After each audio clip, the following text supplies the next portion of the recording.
one by one, around the sun, we are marching to a drum. Can you feel the heartbeat of the world? Two by two, we'll see it through. I am marching with you. Can you feel the heartbeat of the world? Hear the sound all around, a message in the air. Feel the rhythm of the heartbeat of the world.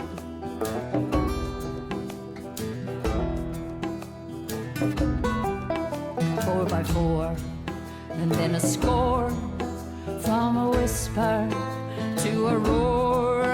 Can you feel the heartbeat of the world?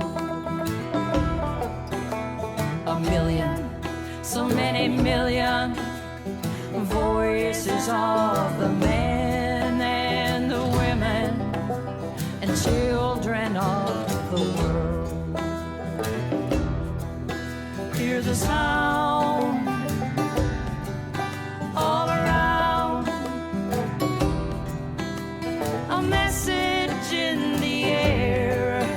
Feel the rhythm of the heartbeat of the world.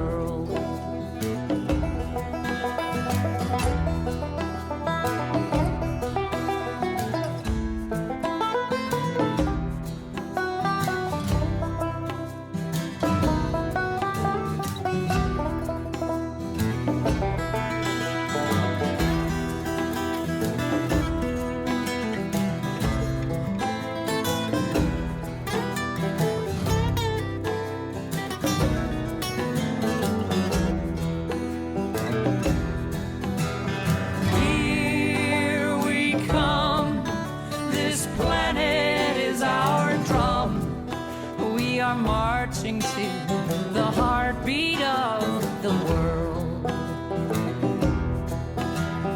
Here we come, this planet is our drum.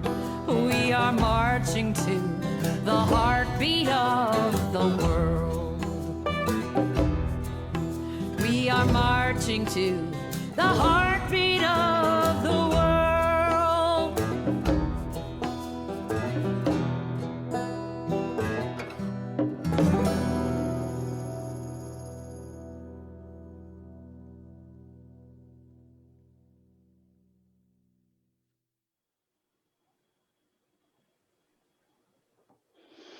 Thank you, Frances. It is an honor to be here today on behalf of Enbridge.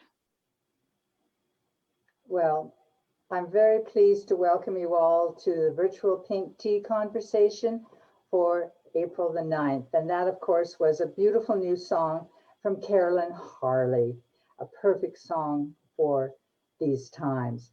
I, of course, love her Ballad of the Famous Five and the Spirit of the Famous Five.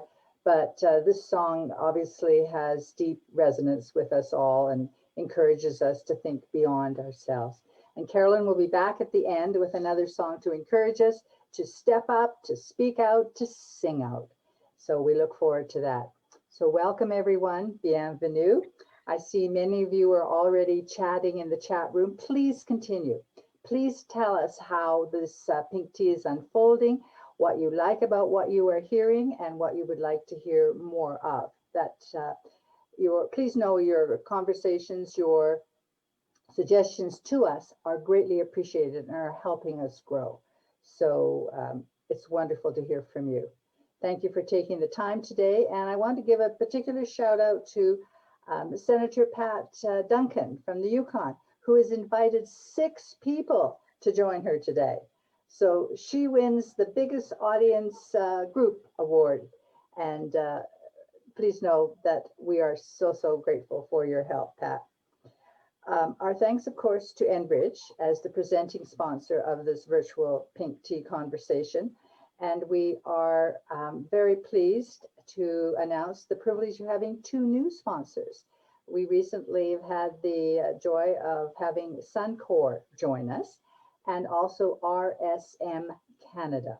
So our thanks to Suncor, and our thanks also to RSM Canada for supporting a way for women to get together and inspire each other to be leaders. Now, before we go further, we should of course remember how we got here and on whose shoulders we are standing and who has been taking care of this wonderful land called Canada. Aren't we lucky to be Canadians? And so let's remember that if we are on treaty land or on unceded land, that we are grateful for our Indigenous sisters and brothers. We also want to just go back to last month and to Dr. Cindy Blackstock, who encouraged all of us to help fulfill the goals of the Truth and Reconciliation Commission's report. Her key project or goal is to have equal government funding and provision of services to children, regardless of where they live in Canada. And that's something we can all help move along by contacting MPs and senators, speaking out about that we want all Canada's children to be valued and to be equally funded and served. Now, as you know, the Famous Five Foundation is committed to building a society that has no borders for girls and women. And one of the ways to do that is to inspire leadership. And one of the ways to inspire leadership is to show role models. Now, in 2019, KPMG did a study focused on improving, or I guess sort of first evaluating and then improving diversity and inclusion. And one of the things they found was that 60% of us women don't see ourselves as leaders. 60% of us don't. Now, some of us sometimes don't, but other times do. However, the study went on to say that 86% of the time that we see another woman in a leadership capacity, we feel we can do it too. In our own way, down our own road, we can do it too. We can be a leader. So today we have 5 role models for you. 5 role models of leaders, 3 women, 2 girls. So our first female leader comes from Enbridge.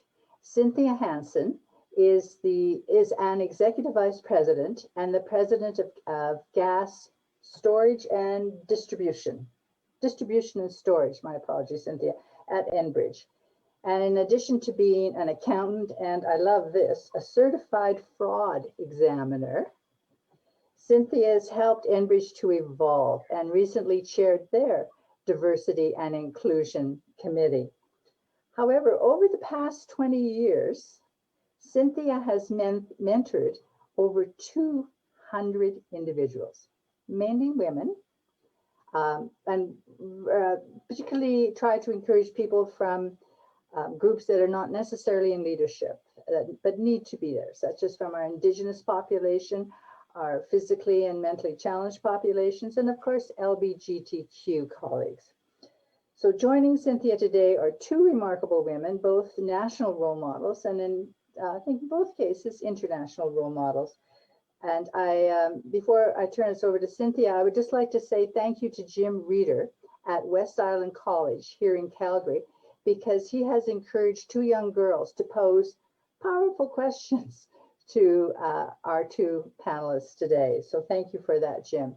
So Cynthia, it's time for you to lead again and to introduce us to Pamela and Vianne and the virtual Pink Tea conversation.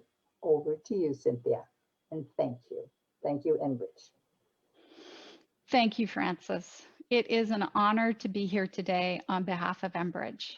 We've been a proud supporter of the Famous Five Foundation for nearly 20 years and their vision to champion the development and recognition of Canada's female leaders. At Enbridge, we share this goal and are committed to diversity and inclusion. Last year, Enbridge added inclusion to our core values of safety, integrity, and respect. We continue to increase female representation at senior levels. Today, 36% of our board of directors and 31% of our leaders are women. This is a start, but we know we have further to go to increase representation of women, underrepresented racial and ethnic groups, Indigenous peoples, veterans, and people with disabilities. It's now my pleasure to briefly introduce two outstanding female leaders. A year ago, Pamela Jeffery wanted to ensure that the progress women had achieved in the workplace continued despite COVID-19. So she invited 61 female leaders to help her establish the Prosperity Project to help women lead Canada out of this recession and progress equality. Establishing successful organizations is what Pamela does. In 1997, she established the Women's Executive Network. Then she introduced Canada's Top 100 Most Powerful Women Awards and the Canadian Board Diversity Council. I'm humbled to say that I have been a grateful recipient of the Top 100. Pamela grew WXN to include 22,000 professional women in management, executive leadership, and on boards in 3 countries, Canada, the Republic of Ireland, and the UK. Next, she collaborated with the federal government to increase the representation of women on boards, as well as underrepresented racial and ethnic groups, Indigenous peoples, persons with disabilities, and LGBTQ community leaders. While Pamela sold WXN in 2015, she continues to be active in the community, serving on 24 public and private sector boards. She is the recipient of many awards and honors, and in 2012, Pamela was the only Canadian named as a charter member of the Fast Company magazine's League of Extraordinary Women, which recognized 60 women globally, including Hillary Clinton and Melinda Gates. There's much more we can learn from Pamela, and helping us to do so today is Dr. Vianne Timmons. After growing up in Labrador City as one of 6 children, Dr. Timmons moved to Nova Scotia to complete high school. With her Bachelor of Arts from Mount Allison and a Bachelor of Education from Acadia, she moved west and taught in Alberta and BC. She then earned a Master's of Education from Gonzaga University and a PhD from the University of Calgary. Dr. Timmons' focus has been on family literacy and inclusive education, which she has also shared through her many books, research papers, and lectures.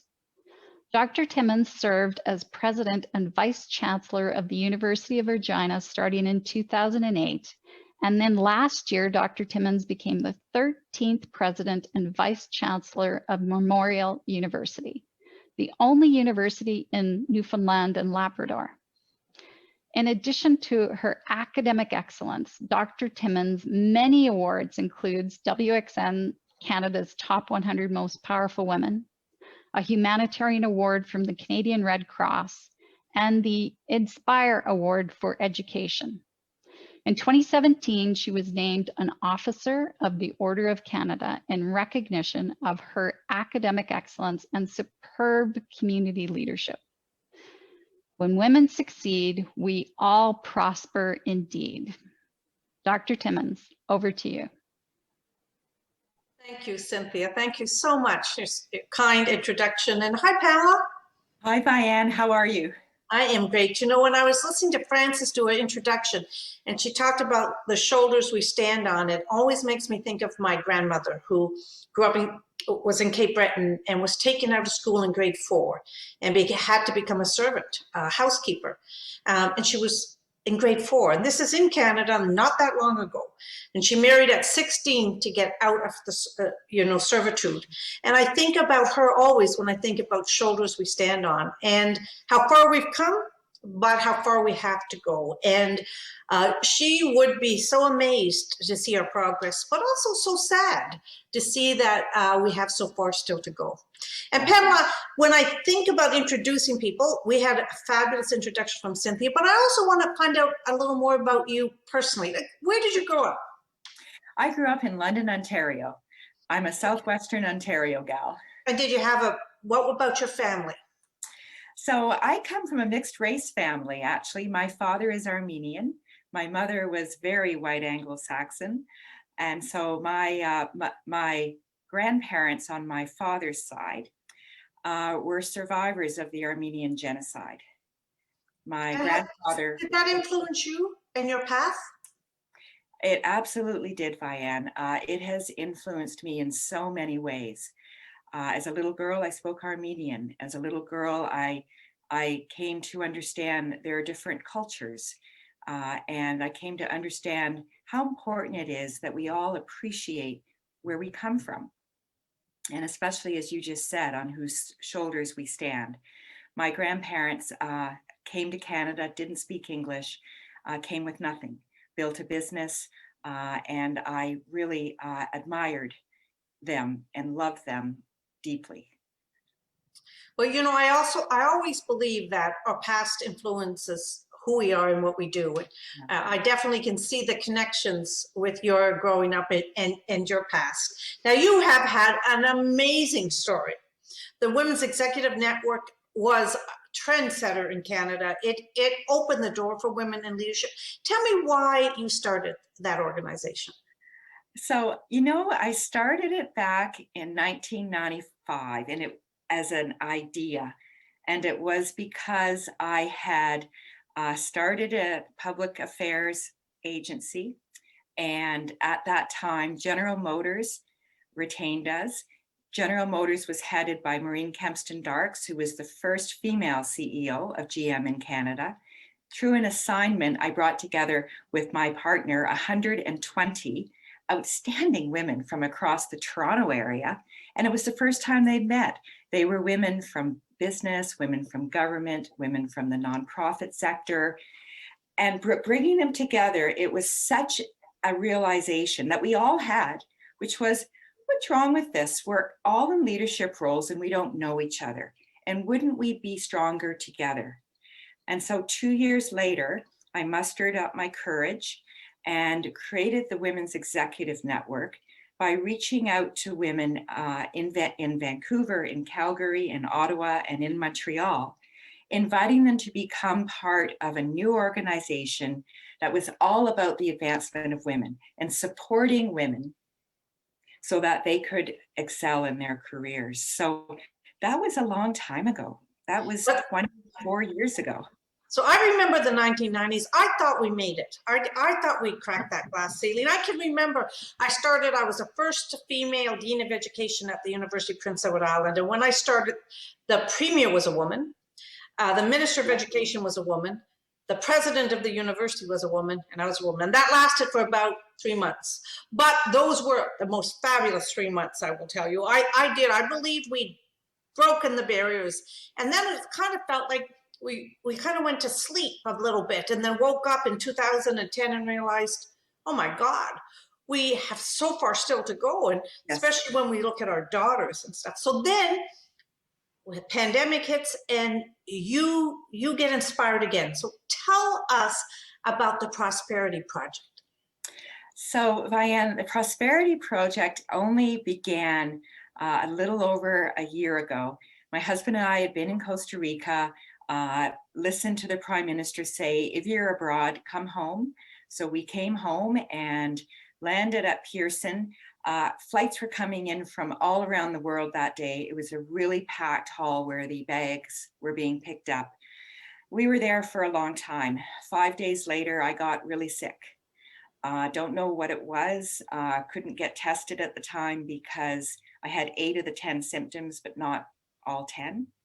Went to bed for a couple weeks down the hall, parked myself away from my husband, and over the course of 2 weeks, sort of slept and got up, and my friends kid me that I was hallucinating. But while I was coming to and beginning to think about the new world we were in, I was really concerned about what I thought was going to be a really hard impact on women. I just felt it in my bones, you know, having led a community of 22,000 women, you know, and you're part of it. And And Frances has been part of it, and Cynthia's been part of it, and others on the call have been part of it. And I just had this feeling that we were really going to be hit hard. So I reached out to you, Vianne, and other women across the country who I knew pretty well to ask, are you feeling the same way? And here's what I propose we do about it. So had a series of Zoom calls in early April.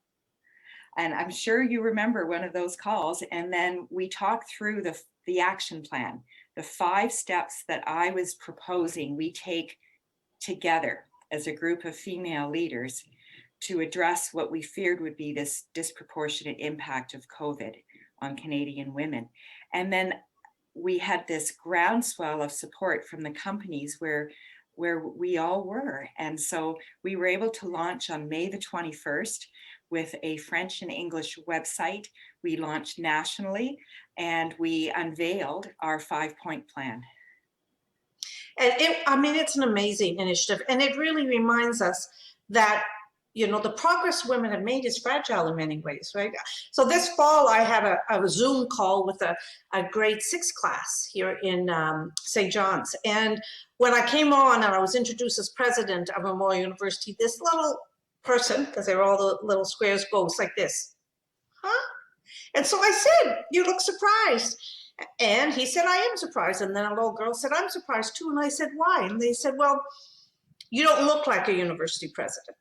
And so I said, well, what does a university president look like? So they said taller. Now, I don't know how tall I am on Zoom. They said gray hair, glasses, and wears a tie. And I thought, well, I said, that's not what I look like, and I'm the president. But that image of male, a tall, gray-haired man with glasses, is still the image our kids have of a leader, right? And so we have a lot of work to do. And in this pandemic, we know it's hit women harder than men. And you have been able to pull together such amazing facts and figures. Do you want to share it with the group, your report, the fabulous report you did? And the wonderful name of it, Sure, thanks, Vianne. So we just released in February the first annual report card on gender diversity and leadership, the Zero Report. Now, why did you call it the Zero Report, Pamela? Well, here's the thing, Vianne. We called it the Zero Report for 3 reasons. The first is we feel that this is ground zero. As much as we think we've made progress, and we have, there's a heck of a lot of work still to do. And this report was the very first report of its kind to report on women at 3 levels, at the board level, at that top executive level, and those women who report to those top executives. It was also ground zero because for the first time, we took an intersectional identities lens, and we now understand the composition of women in organizations across the country that are public companies, private companies, crown corporations. And so we discovered in that work that about 10% of the positions that are held by women in those top levels are held by racialized women. And we discovered that about 4% of those positions are held by Indigenous women. And so that was the very first time in Canada that an intersectional identities lens had been applied to really understand where the gaps are. We also called it the Zero Report because we want to see 0 barriers to inclusion.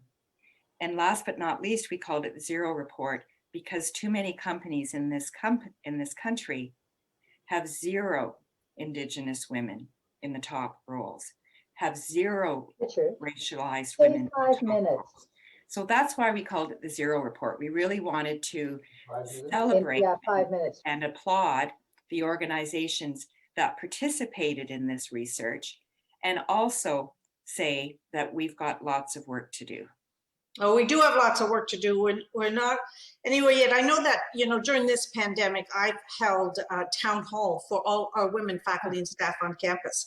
And it was astounding to me to hear their stories, how they're trying to manage homeschooling, often support elderly parents, trying to get their research done and trying to teach from home. And it is heartbreaking, some of their stories and the challenges these women, and some women who have stepped out of the workforce because it's been too overwhelming for them. And in your project, you did explore that impact on women from all levels of society, haven't you? We have. We saw the triple threat right away. We saw the triple threat of job losses, women having to voluntarily sacrifice their careers. And we saw that third threat being that homeschooling, elder care threat. How can you do it all? I mean, it's a challenge. Really, like, how can you do it all? It was that triple threat. And then we quickly realized there was a fourth, and that was increased gender-based violence. So that's what we've been focusing on so far in the Prosperity Project. But you've also found some solution. You've also been solution oriented. It hasn't been just describing the challenges we face as women. You also have some really great recommendations. Can you share a few of those with us, Pamela? Sure. So why don't we start with childcare? So, for those of us who raised our children while working full time, and for those of us in the audience who have done that, you know how hard it is. And if you're doing it right now during COVID, it is really, really difficult. So the Prosperity Project has been working with other organizations, calling upon the federal government to play a leadership role in providing funding to the provinces, because it is provincial jurisdiction, to see a national childcare and early childhood education program established in this country that is affordable and accessible. And long overdue. Long overdue. So as a matter of fact, we yesterday sent our latest letters to ministers, and we will be sharing that letter with Canadians next week. In addition, we have been focusing on nonprofits. So I don't know if you knew, Vianne, that when Imagine Canada reported on the status of nonprofits and charities in the fall, they reported that 48% were at risk of closing their doors by the end of June 2021. Many of those nonprofits deliver really important services to women and girls. So what we have created is a matching initiative where we're matching men and women, professionals, with nonprofit organizations that focus on services delivered to women and girls. We just finished our pilot. It was a cross-Canada pilot where we were in 6 provinces. And here's a sneak peek. We'll be announcing that national program next week. On Wednesday, we will unveil it. But that pilot showed how many people there are in Canada who are professionals who want to roll up their sleeves and do something meaningful for a nonprofit, meaning going in and helping with a new budget, a new 5-year business plan, a new HR plan, a new strategy, helping the staff of a nonprofit become more digitally literate, helping the nonprofit itself become more digitally successful. So that initiative is one where we're inviting men and women from across the country to register with us at CanadianProsperityProject.ca. And for those of you who have joined us today, you are most welcome. Love to have you. So Pamela, there are also great recommendations, but you know what, we're very fortunate today. We have 2 young women leaders that have stepped up to ask questions. But I want to just, the importance of childcare, it's so critical. I remember when I went back to work when my baby was 3 months old, and I was pumping breast milk in the office, and I would put it in the fridge. to take home at the end of the day. And I was asked not to do it because it made the men uncomfortable that there was breast milk in the fridge in the office, right? We've come a long way since then, but you know, they were tough times. We had a lot of work to do. And I hope that Claire and Maria, our two young women, never experience something like that. But we're going to move to have questions from Claire first.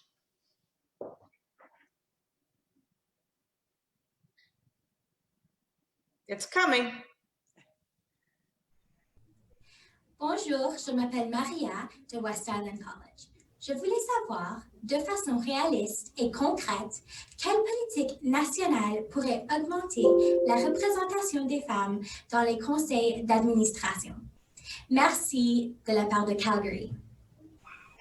We actually got it from Maria. Maria first. Sorry about that, Pamela. Can you respond? Yes, I can. So Maria, I'm going to answer in English, and I'm sorry for that. Je suis plus confortable en anglais. Your question is a very good one. Here are two practical ways that we see the federal government playing a role to increase the number of women on boards of directors. First, you may know that in January 2020, the Canada Business Corporations Act was amended, and it mandates federally regulated companies to report on the representation of women, visible minorities, Indigenous peoples, as well as people living with disabilities on boards of directors and in those top executive roles. We would like to see the federal government take it one step further. We'd like to see the federal government mandate that corporations establish aspirational progressive targets and publish those. Second, we would really like to see the federal government take a leadership role by modeling the behavior itself. So for example, we'd like to see federal crown corporations also establish targets and share those targets with Canadians. And last, we've already talked about childcare, but that's a barrier to the number of women on boards of directors, because to become elected onto a board, you do need that senior experience. And to get that senior experience, you've got to get out the door to go to work in the morning. And you can't go to work and get out the door in the morning without childcare. So that's the second practical thing that the federal government can really do to increase the number of women on Canadian boards. Now, I dare say that when you were born, I think that about 8% of board seats of Canadian public companies were held by women, and that has slightly more than doubled. So in TSX listed companies, that's at about 17% right now. So 2 in 10, not good enough. And so we welcome you following this issue, because you have an important role to play, and that is advocacy and talking about it. So thank you for your question. Merci beaucoup. Merci, Maria. And now we're going to go to Claire, who has a question for you, Pamela. Mm-hmm. My name is Claire from West Island College. Wondering, since the glass ceiling is often synonymous with women's achievement, what has been your experience with this barrier, and is this an obstacle you have overcome or one to of which you have adapted? Thank you. From Calgary.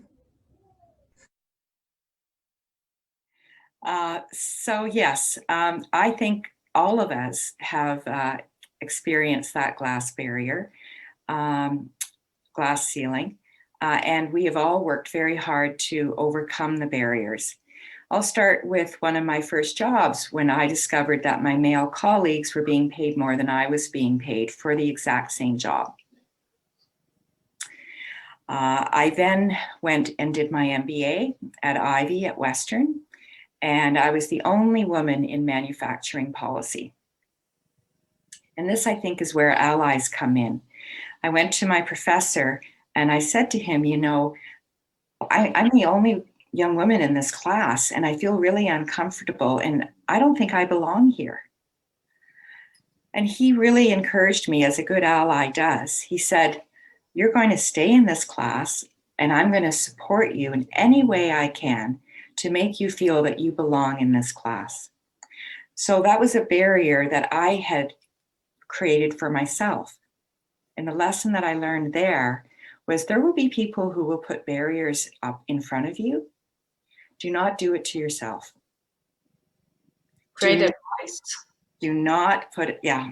I mean, Vianne, are you able to share experiences with us that you've had with respect to barriers? Because I saw those early on in my career. And then, of course, with the Women's Executive Network, inviting women to join a like-minded group. And in 2002, when I was starting the idea of how can we recognize these amazing women across Canada, I talked to a few people, and one person said to me, well, how are you going to find 100 women to honor? That was another barrier that existed back in the early 2000s, which was people thought there weren't 100 women who could be celebrated for their leadership. Now, there are over 1,500 women, including Cynthia, Frances, and Vianne, who have each received that award. So I think that's another example of a barrier that society has put up in front of us. And boy, oh boy, are we knocking that down. Vianne, what do you think? Yes, I can remember. I've had many board chairs because in my role as president, and I remember one board chair, he was so excited about getting the role and he really wanted it. And he said to me, my job, he said, I take it very seriously and I know what it is. My job is to look after you like I look after my wife.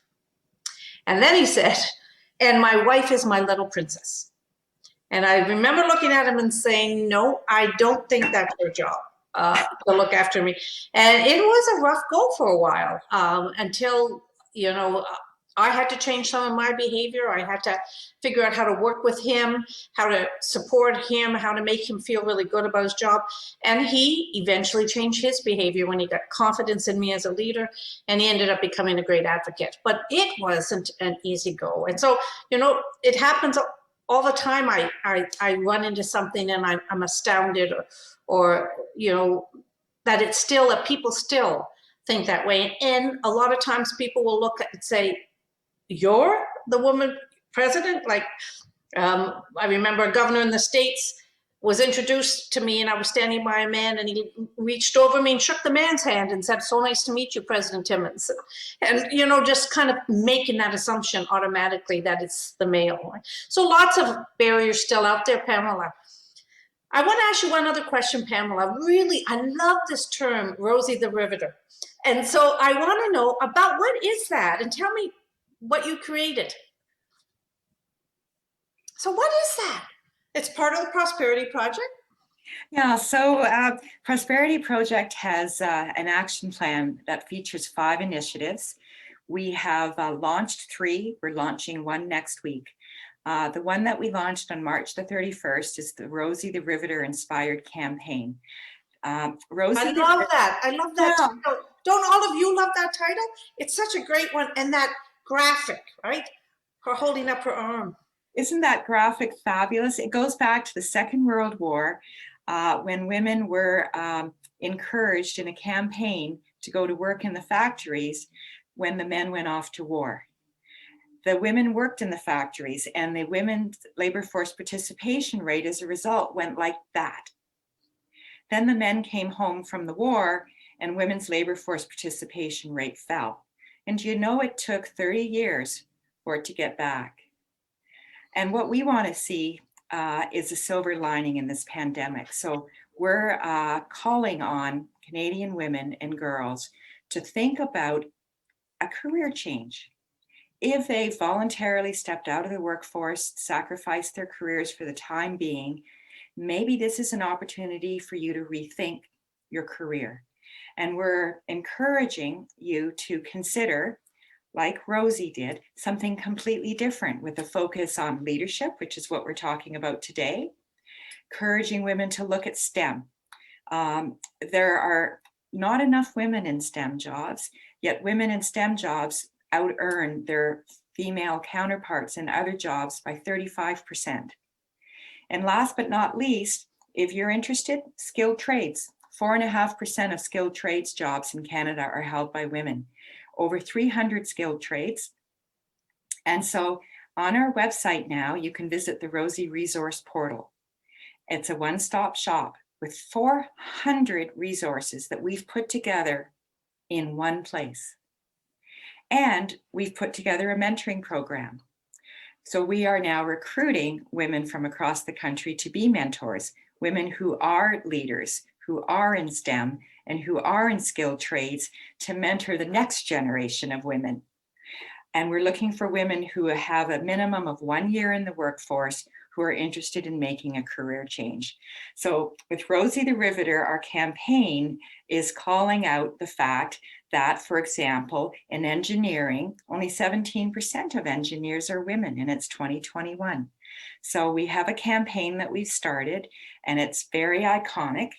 And I welcome you to follow us on social media, on Twitter, and amplify what we're doing on LinkedIn and Instagram and Facebook.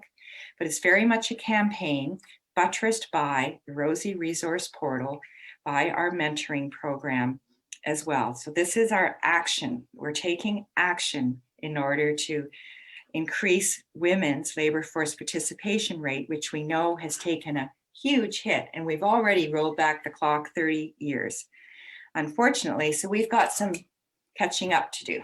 We definitely do. Now I had to put these glasses on because the blue light glasses, because the glare was starting to get to me all day on Zoom. I know all of you out there understand and know that. Now, before we welcome Frances back, I have a question. Pamela, where do you get the energy? I mean, it's like you never stop. Where do you get the inspiration and the energy to do what you're doing? From you and from other women.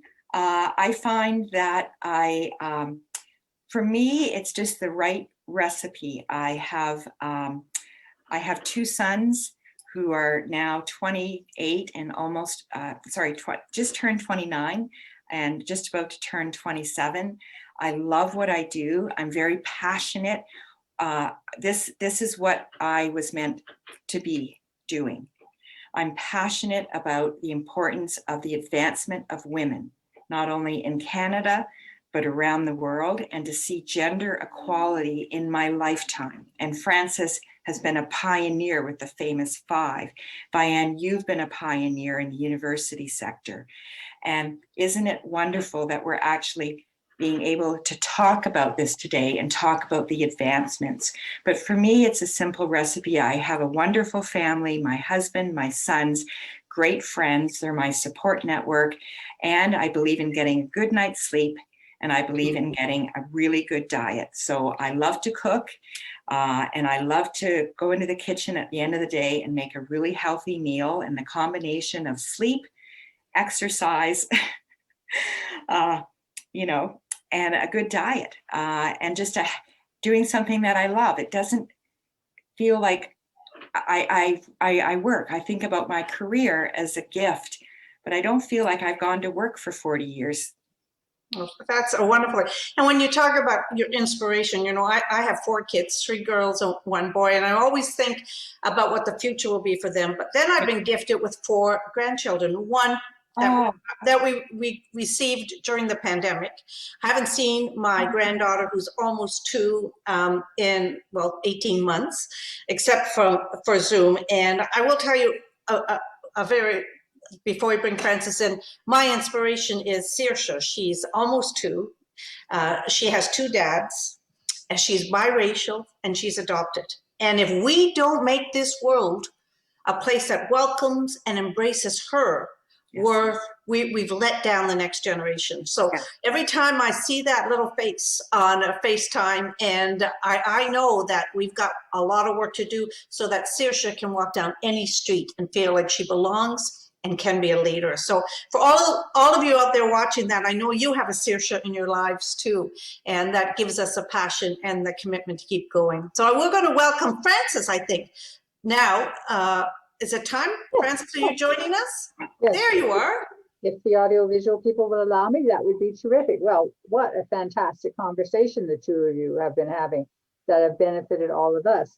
But I had the lucky job to synthesize the questions that have come in, both when people registered and for those that are listening. And the first question I have is from Nanette from Barb and from Susan, and it goes back to the idea of collaboration.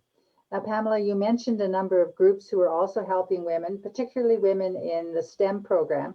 And of course, at the University of Calgary, I'm particularly proud of the Wise Planet program that's operating here. So what is your basis for collaboration with different groups? What is the Prosperity Project inviting other groups to do with you? Sure. So the Y is a great place to start, Francis. So as the largest daycare provider in the country, the Y is playing a very important role in the discussion around a national childcare program. So we reached out to the Y to understand the position that the Y is taking on childcare so that we could work together. Same with the very good work that Margaret McCain has been doing through the McCain Foundation. She has been amazing. So we're collaborating with her and the foundation because of the excellent work they've done on early childhood education in Canada. Business Council of Canada. So we reached out to Goldie Hyder, who is the CEO of the Business Council, and he joined with us when we unveiled the annual report card to really shine a light on the composition of women in those top jobs in Canada. Goldie was right there with us. So collaborating with the Business Council of Canada as well, I think is a good example. It's the power of collaboration. I'm a huge believer in working together. We'll find solutions. And then when we find those solutions, we have to work together to implement them. And that's how we're doing it with the Prosperity Project. When I reached out to a group of women and invited them to work together. And that's how we've been able to make such progress in such a short period of time. So Pamela, how are you funded? How is the Prosperity funded? This is something that Nancy and Amy would like an answer to, please. Oh, well, you're looking at the fundraiser. So the first thing I did, so the first thing I did was I asked each of the founding visionaries and myself, we all seeded it. So 62 of us seeded it. We started with our own donations, and now we have it set up on our website that anyone can make a donation. We don't have charitable status yet, but we're in the process of applying. Started to knock on the doors of organizations. So Deloitte built our website. KPMG co-presented our annual report card. Accenture came along and is co-presenting our matching initiative. We have had Ontario Power Generation presenting Rosie the Riveter. So we've been very fortunate with companies including CIBC, who stepped up and is helping present something we haven't even talked about today yet, which is Canadian Households Perspective. It's our quarterly research on the lived experience of Canadian women during COVID. So we're fundraising from corporate Canada, and we have been unable to raise any money from the federal government. So are any of those companies led by women? Well, the companies I just mentioned, there are senior women at the top of those organizations for sure. And I would say that at KPMG and Accenture, they do have male CEOs, but they have very strong female executive teams. So we need the guys as well. Well, we do, and they've been allies because oftentimes I'm finding, I'll use the example of Paul Brink, the CEO of Franco-Nevada. So Paul was the one who decided as CEO that he wanted to support us in the annual report card. So the men are working alongside us, Francis. Excellent. Now we're going to move to some lightning questions where Sure. I ask you just, I'll make a short statement, and I'd like the two of you just to give me a 1-word or 2-word answer so that others can get tips from you, can learn from you more. So the first statement is, when I am discouraged, and I'll start with you, Pamela. When I am discouraged, I ... What do you do in 3 or 4 words? This too shall pass. You think to yourself. What about you, Vianne? When I'm discouraged, I think of things that I feel gratitude for. Thank you. When I am scared, I ... Pamela? remind myself actually of the 5 things I'm grateful for. Excellent. Vianne? When I am scared, I dig deep. What does that mean? That means that I put on my brave face and I put my shoulders back and I get ready to run towards trouble. Thank you. When I think of Canada, I ... Vianne? When I think of Canada, I think I feel thankful because I am the Canadian dream. And Pamela? I think of the Canada that welcomed my Armenian grandparents with open arms. Yeah, Canada is a land of opportunity and a place where all of us can contribute. And it would be wonderful if this conversation could continue a little bit, but we now have to conclude it. And because we're at a tea party and you all brought, I think, your teacups, we would like to start by making a toast to a superb leader, a leader who is both, oh, Pamela, you can put your teacup down. Oh, this is for me. Oh, I'm sorry. No, it's my mistake. I should have said. Now let's start off with Pamela. And it's to Pamela, who is both a national and an international leader, who not only has inspired leadership, but has celebrated leadership of women. So if we may, raise your cup or your glass or your mug to Pamela. To Pamela. Thank you very much, Frances. Thank you, Vianne, and thank you, Cynthia, and everyone who's joined us today. That is such an honor. Thank you. And you were very smart to choose Vianne to be your companion today, to be your colleague. And so I would like to propose a toast to Vianne, who has, for the past 20 years, been preparing young women, and you are continuing to prepare young women for leadership. And so a toast to Vianne, Vianne. And earlier today, we met 2 young potential leaders of Canada, Claire and Marie, and they were helped along their journey by a wonderful teacher at West Island College by the name of Sandrine Berezowski. And so to those 3, in particular, I must say to the 2 girls, I want to say thank you for participating today and to keep being a leader. So to Marie, to Claire, to Sandrine. It is with great gratitude that I thank you, Pamela and Vianne, for being with us today. I hope it was enjoyable for you too, and that it was a growing experience, and that you will continue to visit us in the ongoing series of these virtual Pink Teas. And now I'm going to ask our talented AV people to let you relax, to take you off the screen, while I bring just 5 pieces of news from the Famous 5 Foundation. And the first is in regards to our last October virtual Pink Tea, when we had Rona Ambrose, the former leader of the official opposition in our government in Ottawa, who is now the deputy chairwoman of TD Securities. Last October, Rona introduced us to her new book about the international girls, which has become a bestseller. But before she left politics, she did something equally, if not more important. She presented a private member's bill to mandate that federal court judges receive sexual assault training. It was not able to be passed during her time. The Trudeau government has picked up this piece of legislation as a government bill, and it passed the House a couple of months ago, but it's now sitting in the Senate because the Conservative senators are not endorsing it.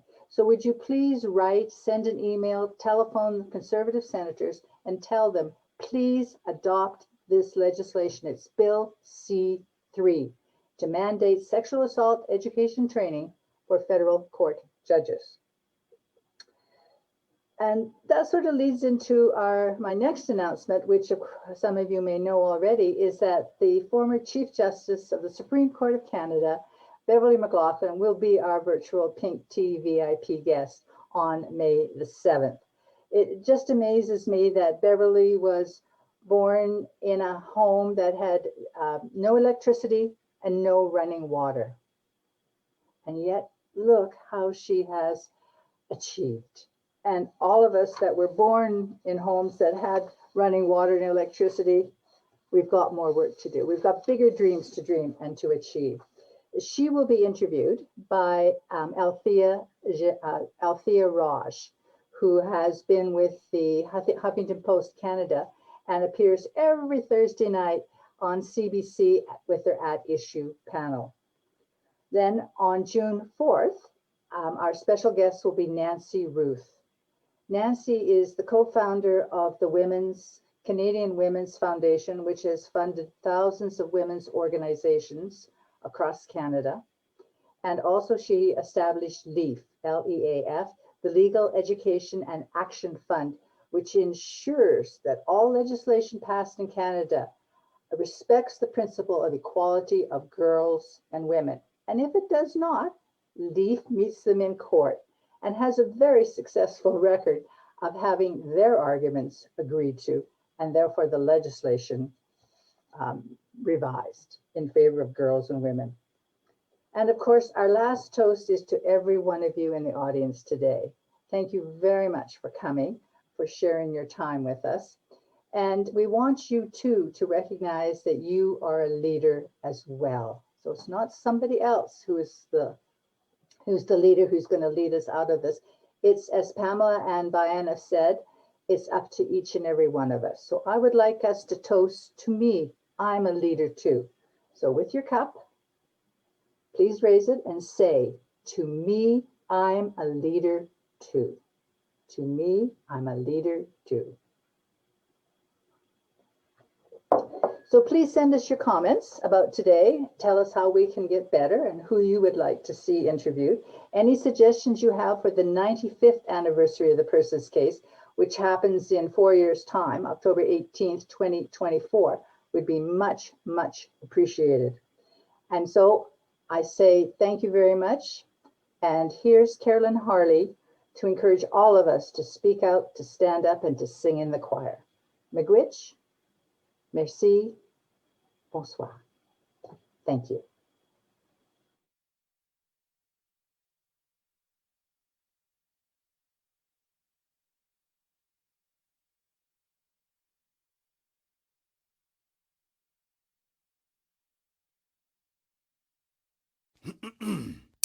Eyes front.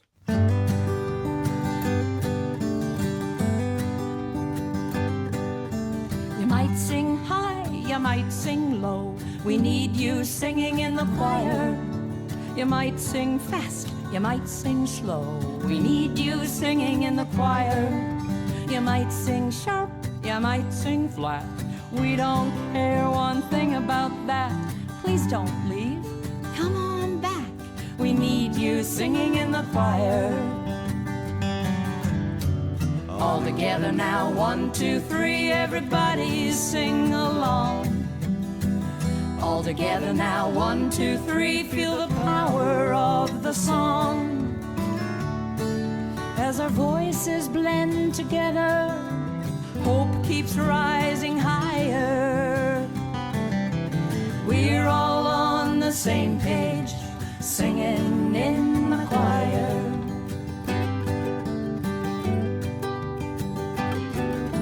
We might sing good, we might sing bad. We keep on singing in the choir. We forget all the blues we had when we're singing in the choir. We might sing big, we might sing small.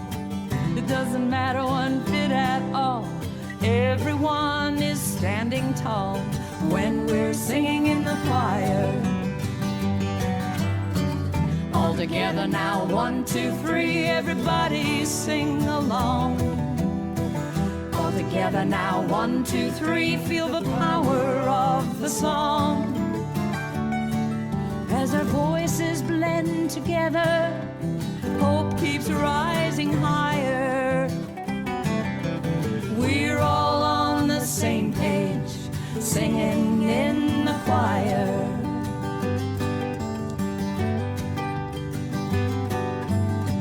Many voices fill the air, many melodies are sung. Inside the circle of the song, we are one.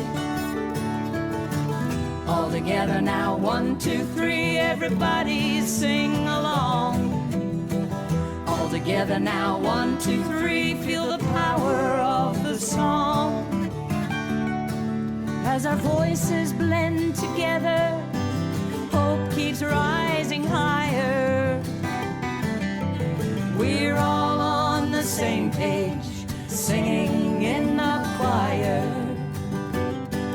As our voices blend together, hope keeps rising higher. We're all on the same page, singing in the choir.